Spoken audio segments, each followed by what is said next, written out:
When I was a child, I always walked to school holding my father's hand. The world felt safe and warm in his grasp.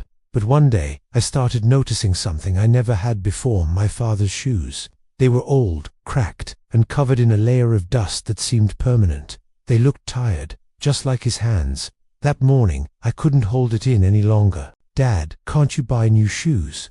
Everyone at school laughs at you." He just smiled, a gentle, knowing smile that I didn't understand back then. He looked down at his worn-out shoes and then back at me, saying, "Shoes don't make a man great, son. His steps do." His words didn't comfort me.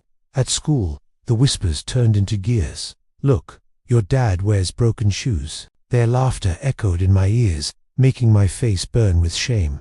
I wished the ground would open up and swallow me. More than anything, I wished my father would just stop coming to school with me.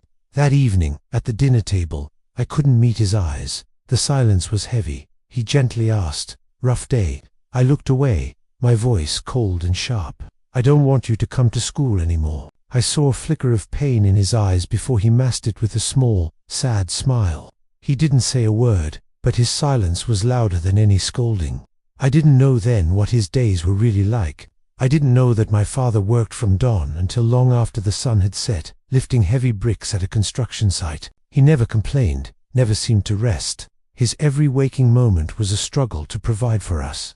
That night, long after I had fallen asleep, he quietly entered my room. He placed a brand new pair of shoes beside my bed, the very ones I had been dreaming of, the ones I'd pointed at in a shop window weeks ago. I didn't know what it had cost him to put that smile on my face. The next morning, I woke up to the sunlight streaming through my window. My eyes landed on the new shoes. A huge smile spread across my face as I put them on, feeling like the luckiest kid in the world. I rushed to school, my steps light and proud, eager to show everyone. All day, my friends admired my new shoes. I was so happy, so absorbed in my own pride. But I didn't notice. I didn't notice that my father had gone to work barefoot. He had sold his own worn-out shoes, his only pair, just to buy mine. He had traded his comfort for my fleeting happiness. He walked on hot, rough pavement so that I could walk with my head held high. Years passed in a blur. I grew up, went to college, and became everything he had ever dreamed I would be. I wore expensive suits and shiny, new shoes. But with every achievement, every round of applause, there was an emptiness that grew inside me. It felt hollow without him there to share it. One day, I went back to his small, quiet house. I opened an old wooden drawer, and there they were, those old torn shoes, carefully wrapped in a cloth. Holding them, I finally understood.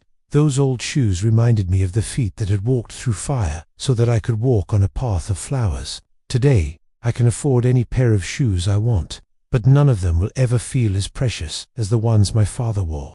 Standing here, with these old shoes held close to my heart, I realize that love isn't about what we give, it's about what we are willing to sacrifice.